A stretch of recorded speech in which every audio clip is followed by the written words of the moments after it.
Nice to see you all. Hunter has a calming presence, doesn't he?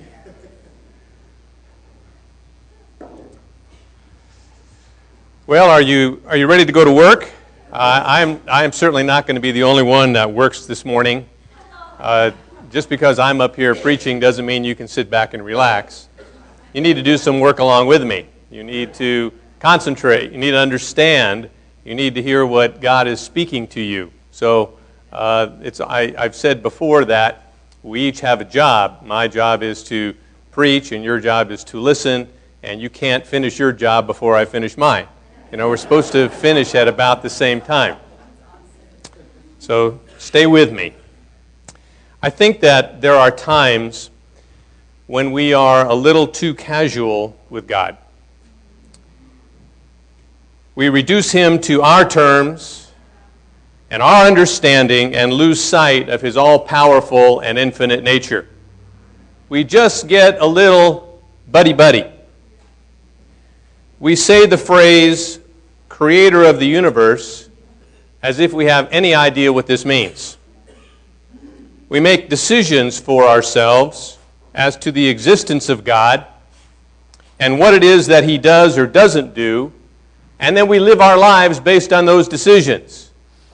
We define Him in the way we want, not in the way He is many times. I have flown into Los Angeles at night a lot of times, and many of you have too. When you begin that slow descent, it's just nice to know that you're getting on the ground pretty soon. But when you begin the descent, you look out the window, you see nothing but lights all around you. And I would think, there's a lot of people down there. This is big. God knows everyone. God knows their name. God knows what they're thinking right now. God knows how many hairs are on their head. He knows what they're going to do tomorrow. He knows the beginning and the end from every person that's under those lights down there. But that is a very small-minded analysis of the power and reach of God.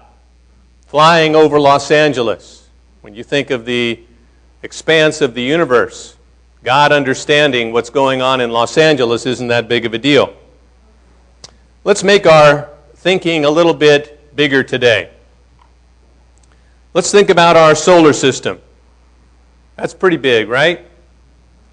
Creator of the universe. Let's just take a look at our solar system. The sun is 93 million miles from the earth. That's a long way. That's even farther than the flight back from Africa. No human will ever travel 93 million miles in their lifetime. Can't do it. No one's going to. The distance around the earth is 25,000 miles. If you were going to walk around the center of the earth, it's 25,000 miles. You would have to travel around the earth about 4,000 times to travel the distance to the sun. Who's going to do that? But even that is a small-minded look at the awesomeness of the Creator of the universe. You may be one of those who believes that the universe just happened, but even the most skeptical, brilliant scientists will admit to the likelihood of some design. Even though man can be arrogant, the vastness of the universe is still impossible to understand or explain. When you hear these huge numbers, and I have a few more for you coming up, thrown about as to the universe, people really believe they can understand that. Scientists, those who define God for us many times. It is impossible to understand or explain.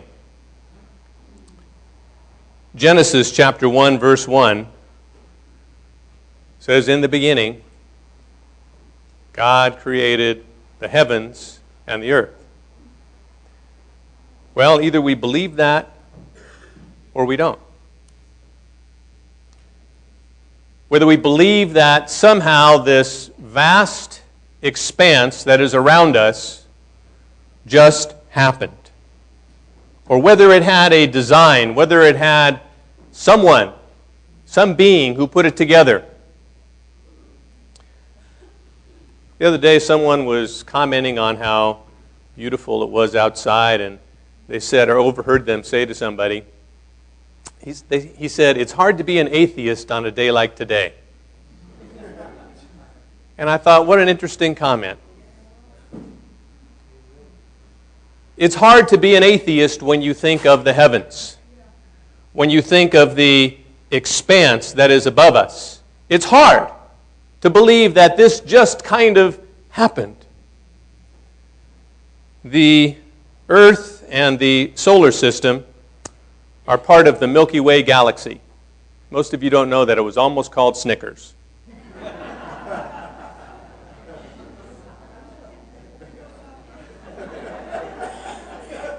Look it up.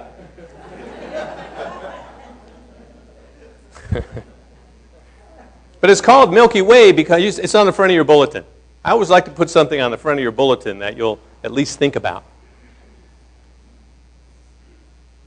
It's called Milky Way because it's so dense, it's kind of like milky in character. There's so much there. Listen to some of this. The size of our galaxy, just ours, is hard to fathom. The Milky Way is 100,000 to 120,000 light years in diameter. 1 light year is the distance light can travel in a year, and light travels at 186,000 miles per second.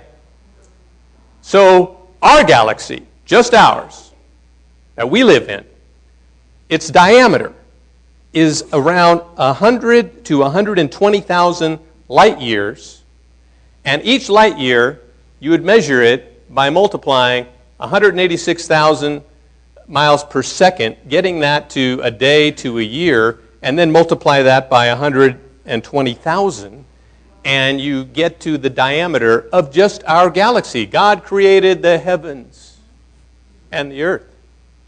Yet we reduce him all the time to our thinking.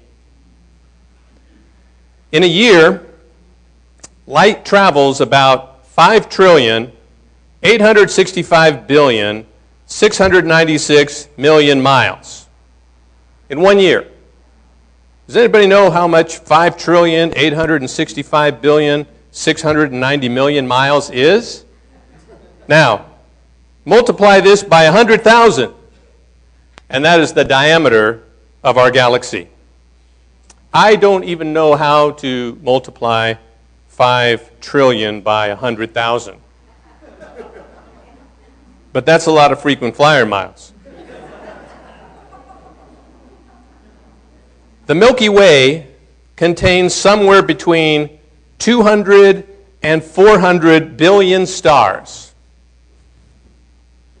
That little thing on the front of your bulletin that you just kind of casually look at and know is out there somewhere has somewhere between 200 and 400 billion stars and as many planets.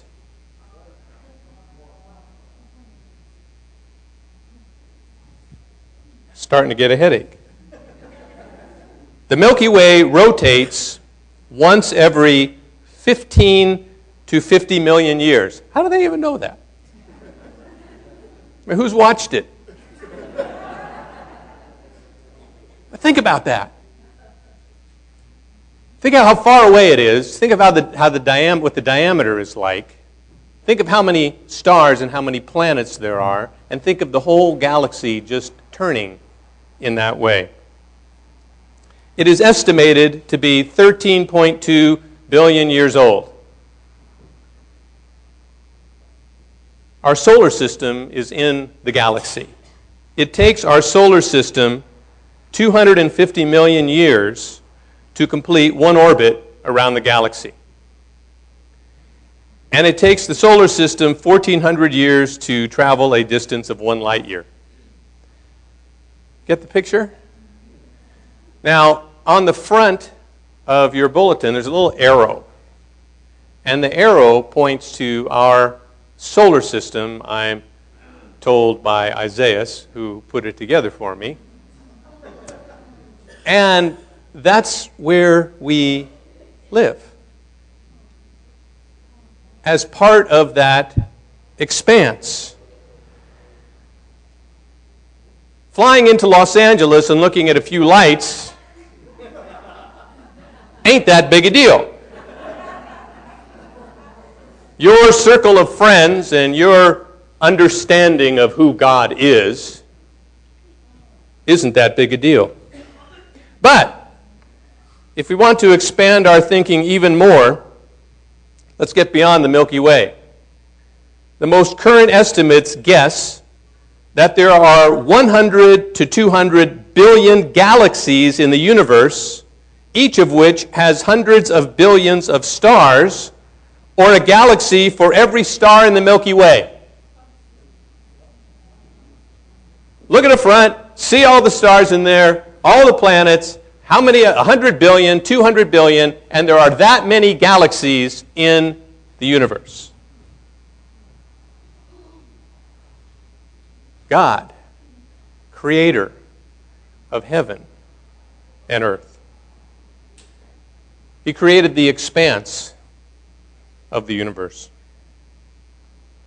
The edge of the universe, well, I bet you want to know where that is, don't you?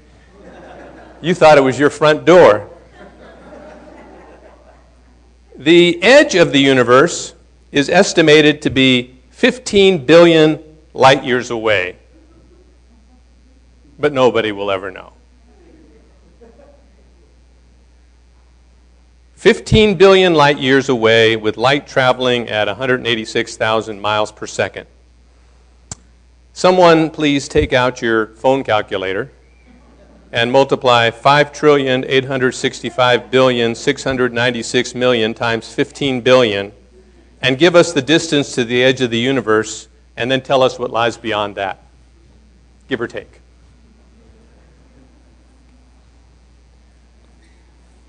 We are less than a grain of sand in 100 billion of galaxies. But we are so clever, so smart, that we can decide that we are not going to believe or trust the one who put all this together. It is the height of deception and arrogance that we can contend with God or somehow put him to the test. Either you believe that God had a hand in creating the heavens, or you don't. And it's hard to be an atheist on a day like today. When the astronauts first started leaving the Earth, getting into orbit around the Earth, Alan Shepard, I remember when he was up there the first time, just believing and saying things about God. Astronauts, when they went to the moon and could see the Earth spinning in space, saying things about heaven and the heavens and God and the creation. But that's so small. It's so small. We engage in discussions about God as if he needs to prove something to us, that he owes us an explanation. If there is a God, why is there injustice and evil in the world? Well, let me tell you, I don't know. But this same God who created a universe that goes out 15 billion light years will get it all in order someday. We aren't the ones to make the decision. Why is there injustice and evil in the world? How can there be a God because of that? If there is a God, why do little children suffer and die from cancer? How many have been met with these questions? By the arrogance of man, who want to get in your face and say, you know something, I don't know why you believe, just look at what's around here on the earth. Well, look what's in the heavens. Look at the size and the power and the awesomeness of who God is. Yet we're the ones who are making the definition of who he is. If there is a God, why would he let anyone go to eternal torment? Why would he do that? If there is a God, why does he let me go without things I desire or need? We bring God down to such a small context. We try to make them fit within our brain. We try to make them fit within our knowledge base. We try to make them fit within our circumstance. We try to make them fit to our understanding. Tell me what 1 billion miles is. Tell me what 186,000 miles per second is. We can't do it. And that's why I say sometimes we are too casual with God. We are too casual with the awesomeness of God. He is beyond our comprehension, yet we base our lives on our ability to understand Him and pretend that we can really know what He is doing. Oh yes, I see what God is doing here. Clearly, I know what God is doing in your life. I know exactly what God is doing in your life because I'm infinite. No, we're not. We're absolutely not. Yet it is this very same God that created us and has chosen to have relationship with us. I like that. I like the fact that the God who put the Milky Way galaxy where He did, who put the earth where it is, who put us where we are in a little point in time and space, wants to have relationship with us. One of the reasons that I believe the Bible is true is who could ever write something like that? Really? Who could ever write something like that? If you were going to sit down and get a group of people together and say, I'm going to write something we're going to call the Word of God, why would you do it that way? Why would you have God give tablets of stone and then 690 little laws that the Jews have? Why would you do that? You ever think about that? Why hasn't there been many revisions of the Bible over the years? In our country, we treat the Constitution as something that you can't change. Can't change the Constitution. Better not change it. That's only, 200 years ago. Bible is how many thousands of years ago? 1,500 years ago? Written over a 1,500-year period of time, over 40 generations by 40 different authors. One's a military general, one's a shepherd. What is the likelihood? 3 different continents, 3 different languages. What is the likelihood of that book saying what it says? That's one of the reasons I believe in the Bible. I don't go looking for one little tiny point that maybe this isn't exactly scientifically sound. Well, we don't know science very well, do we? We can't really tell how fast light goes other than seeing a number on the page. Phew, there it is. These lights right now, they're coming at you 186,000 miles a second. Better get out of the way.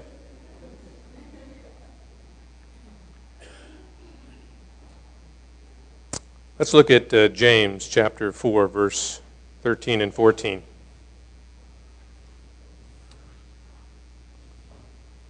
I didn't put that. There it is. Now listen, you who say today or tomorrow we will go to this or that city, spend a year there, carry on business and make money. What's 14? Why, you do not even know what will happen tomorrow. What is your life? You are a mist that appears for a little while and then vanishes. So we got this huge universe out there that we can't even fathom, and we live in a little tiny part of it, and our life is like a vapor and a mist. But we can make all kinds of pronouncement about the existence of God. What He can do. What He hasn't done. Why I choose not to believe in Him. Why it's a fairy tale. A vapor and a mist. Think of our place in the universe. And then think of God's. Compared to the vastness of the universe and its overwhelming complexity, we don't have all that much influence. Our individual life and world is so small, yet God has chosen to make it important. Now we're beginning to see something that only God can do. We are really, really tiny. I can see, look, you're over there. Carolyn, your head's right this big right now. I can see it. We are tiny in the universe. We are tiny in the history of the universe. There's not much to us. We're not here that long. Oh, we think life is long and, it's so hard to get through, and I'm aging now, and I used to be young, and all that kind of thing.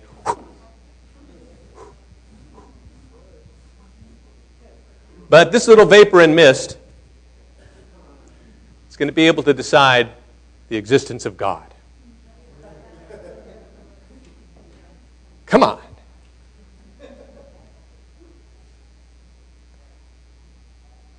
God has chosen, in His way, to take this little and make it important. What is harder to create, a galaxy or a person? I don't know. I have as much chance of making a person as I do making a galaxy. None.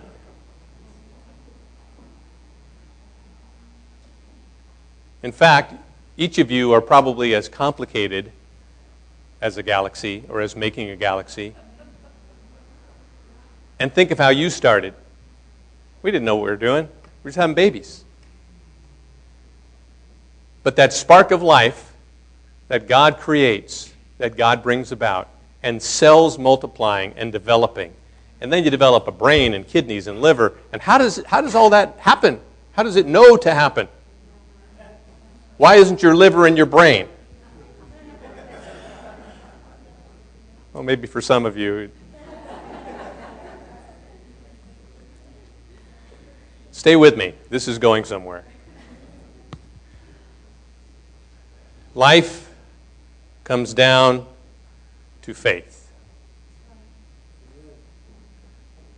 Life comes down to faith. Do you really think someone just made up Adam and Eve? Really?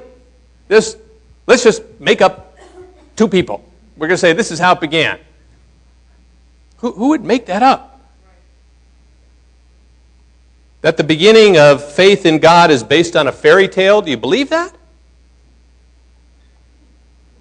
Some are truly more intelligent than the creator of the universe. Do you really think someone just made up Abraham? So not only you make up Adam and Eve and talk about the garden and all that, all right. Then you make up Abraham. Abram. Some guy who's going to be 99 years old, not have a baby, have a wrong baby, have a right baby. You're going to make all this up?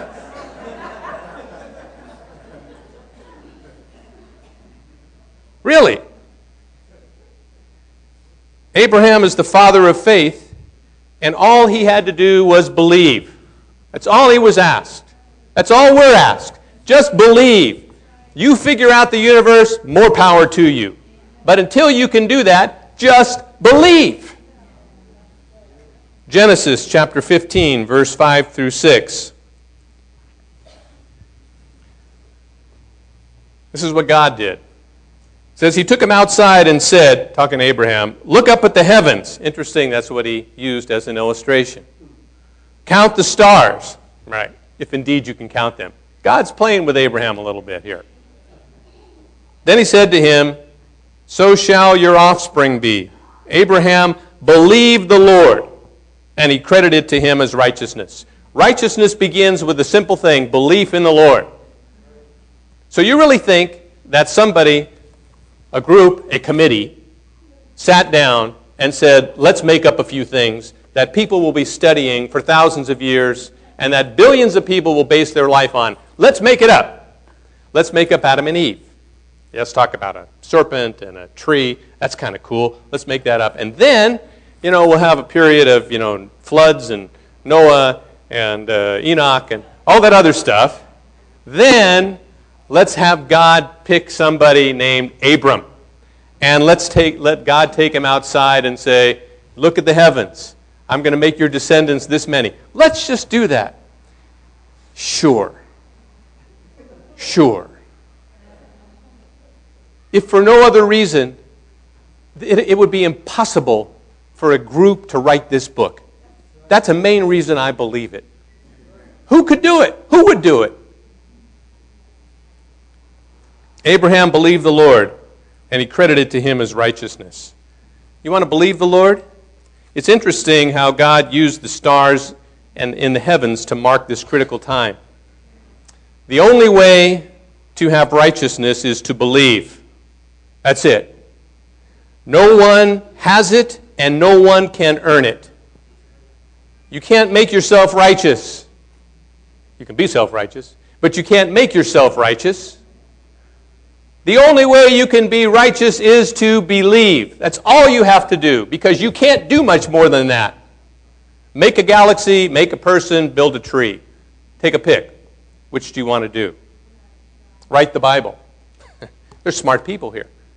We can take our smartest minds across the United States and the world, narrow it down to 20 of them, put them in a room, and say, write a Bible.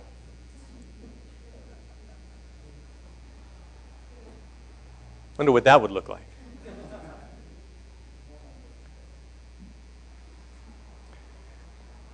The only way to have righteousness is to believe. No one has it. No one can earn it. It was true when God spoke to Abraham, and it is true when he speaks to us here today.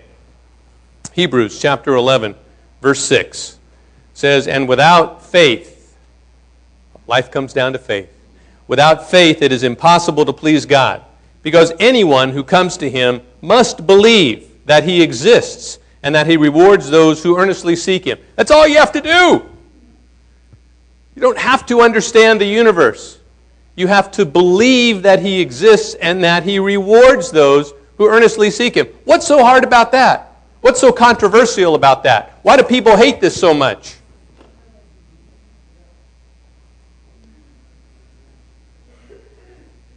You have as much chance to understand God as you do of understanding the expanse of the universe.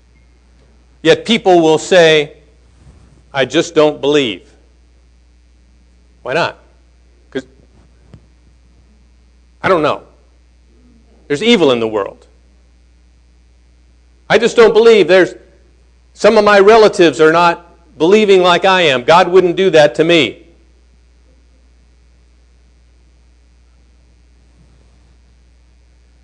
Second Corinthians 5:7 says, we live by faith, not by sight. Such a simple verse, but the foundation of everything. Faith and belief are inseparable. It's really not that difficult to live by faith, but we try to make it difficult. Our desire to understand and define things so we are comfortable is constant. See, one of the reasons people want to define God is that if you can define something, you can understand it. If you can define something, you can control it.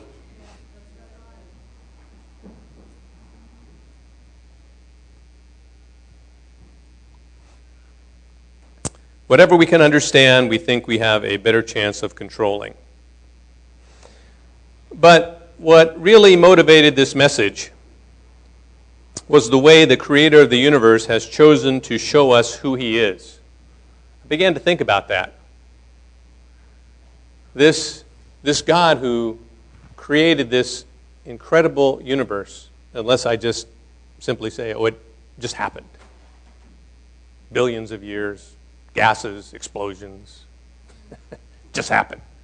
Just like you just happened. No liver in your brain, remember, it goes to the right place. You just happened. How He has chosen to show us who He is. This awesome God, which by the way is the title of my message. No clever title this morning. Just awesome God. How this awesome God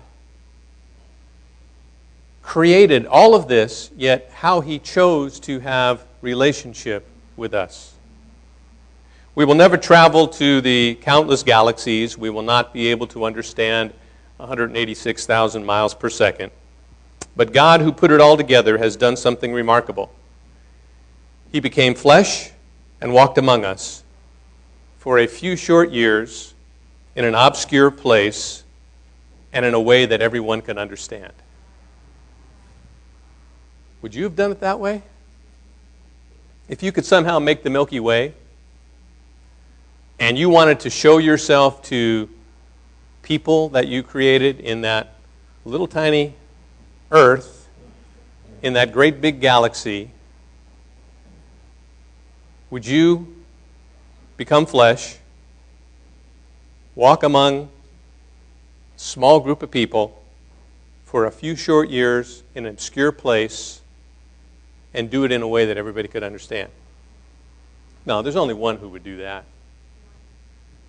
There's only one who could do that. The awesome God, the same one who created that universe, who created you, who put you where you are in this great expanse, decided to come down and get to know us in this way. The book of John, chapter 14, verse 6 to 7, or 6 to 8, or 6 to 9, whatever I got up there. I am the way and the truth and the life. No one comes to the Father except through me. If you really knew me, you would know my Father as well. From now on, you do know him and have seen him. So we're going to see who this God is that made the heavens and the earth, who put the end of the universe billions of light years away. Philip said, Lord, show us the Father, and that will be enough for us. Verse 9, Jesus answered, don't you know me, Philip? Even after I have been among you such a long time, anyone who has seen me has seen the Father.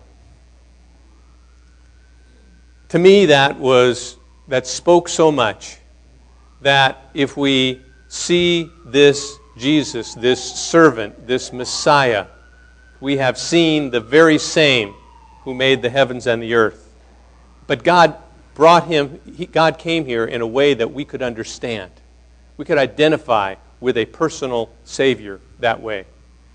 If somehow you just believe that all that just happened, it's a bad day to be an atheist. I was moved by the revelation that this God with power far beyond any possibility of human understanding, that all we really need to know of God was embodied in Jesus. Anyone who has seen me has seen the Father. It was the only manifestation and revelation of love that we need to understand, and it is something we are capable of understanding. Jesus is God's love for all mankind. Jesus showed us how to live. Jesus spoke the words of life.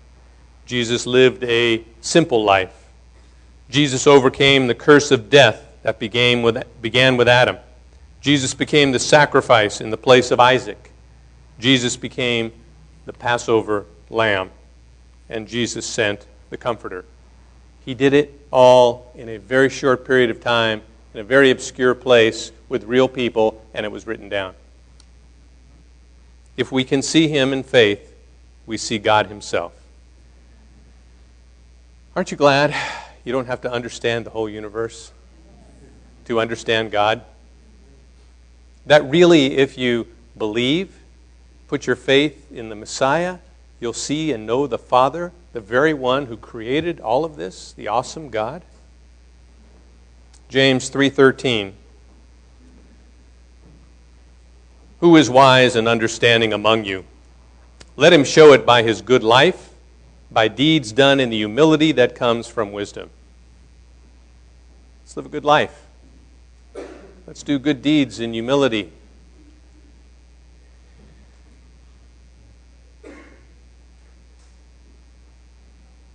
I do want to just bring something else in here real quick. And that is a trend and a development that I see in our species that I think is going to have a lot to do with what happens in the years to come. We go from, the big universe to our little lives, and we're the ones who are saying who God is and what God is. But I think that we are now, as human beings, entering an era of intense personal communication and involvement. All of you have that little device in your purse or your pocket called a phone. It's no longer just a phone. It is intense personal communication and involvement, and will only grow more so. We will know more about each other and what we do and think more than any time in mankind's history. We will know what you're thinking because you'll tell me in a tweet or a Twitter or a text. We will know what you're seeing because you'll show me in an Instagram. We will know where you are because you'll tell me, or we can triangulate your cell phone. You will know what many other people are thinking at the same time. They will be your followers. You will follow them. They will tell you this. You will tell them that. We are getting very intensely, personally involved. The genie is out of the bottle. The gods of self will control our lives. We're going to go from the awesomeness of God, the creator of heaven and earth, the universe, to once again, the God of self, because our focus is going to be on each other all the time. Didn't used to be that way. I spend every week with a lot of people, and so do you.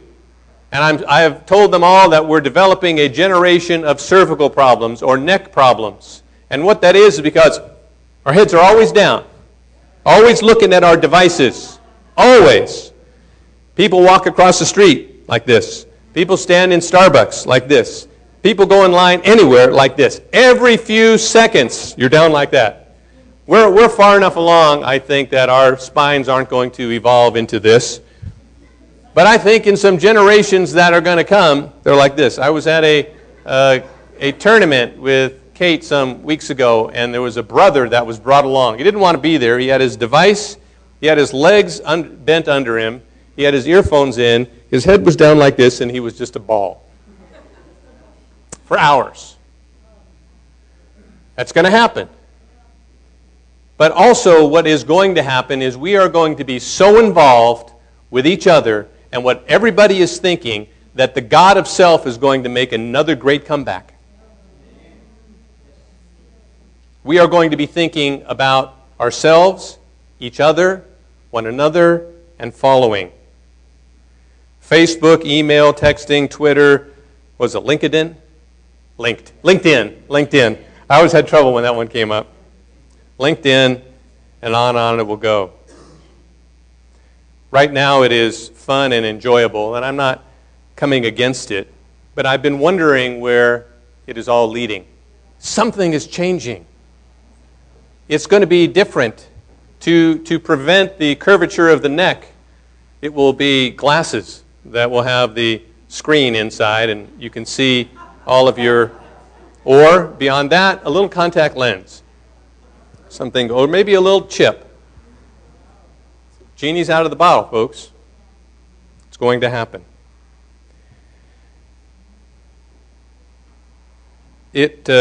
Constant contact with one another and less contact with God. It will be a technological Tower of Babel.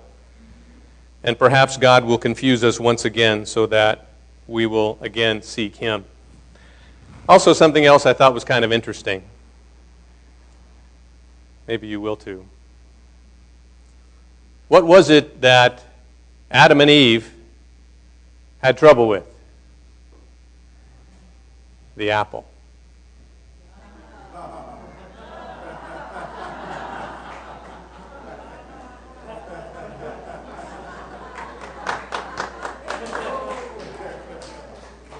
Think about it. What has grown faster than anything else in the history of human retail sales? Apple. 2 years ago, every other few people, the ones that talked to John and Joe, had iPhones. Look now how many people have iPhones. And what is their logo? An apple with a little bite taken out of it. Coincidence? I don't know. But we are going to go from the awesome God, recognizing our place in the universe, to once again being a universe in ourselves and talk to one another more than anything else. In the last days, love of self is going to grow. And you really have to love yourself to want to tell everybody what you're doing every 15 minutes. Really? People used to come home and say, hey, honey, how was your day? Well, by now you've had 14 emails, 13 texts, and a video. Or 2. Or 30.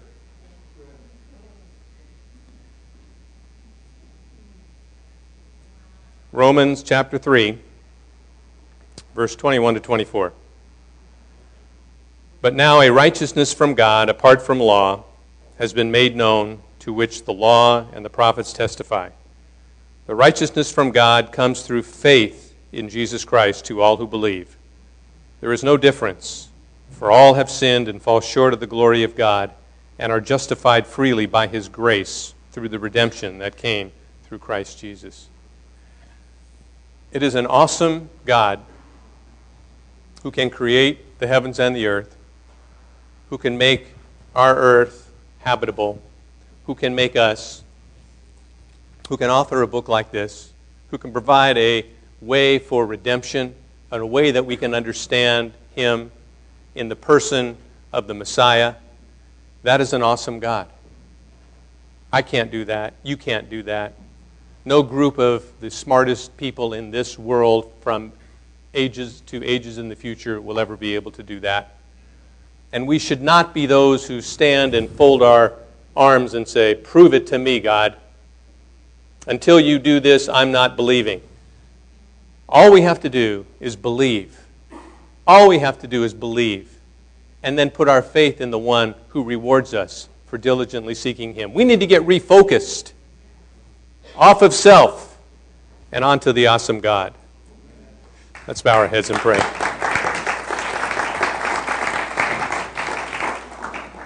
Let's pray. Lord, I thank you for who you are.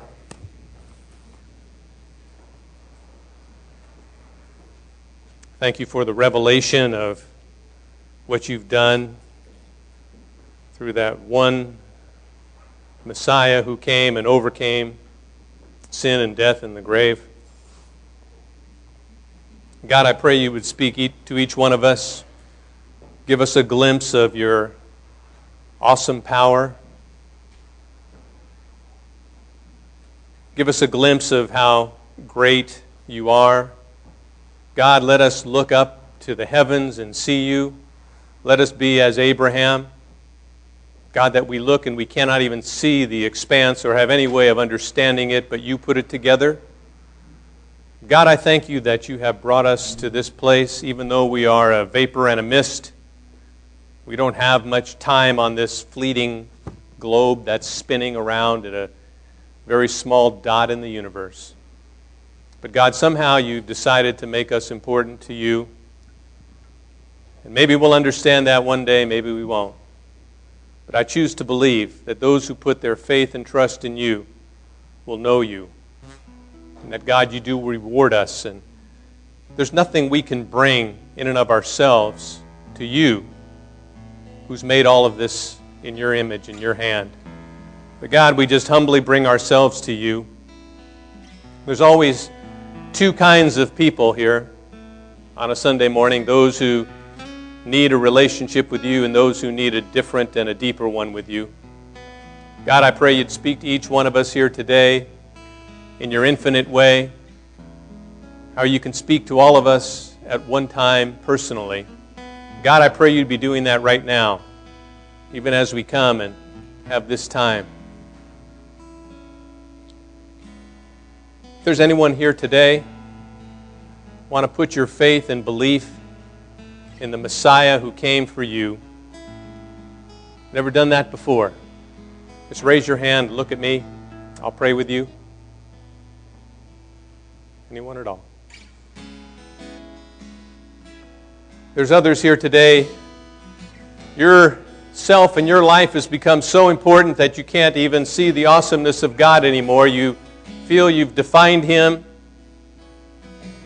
You've figured it out. You've grown comfortable with your understanding of who He is. But I tell you, these messages come at a particular time and for a particular reason, and usually they're for you. Focus on the awesome God, what He wants to say to you. We're going to have a time here at the altar. Let's stand and sing. You come and just meet this awesome God again.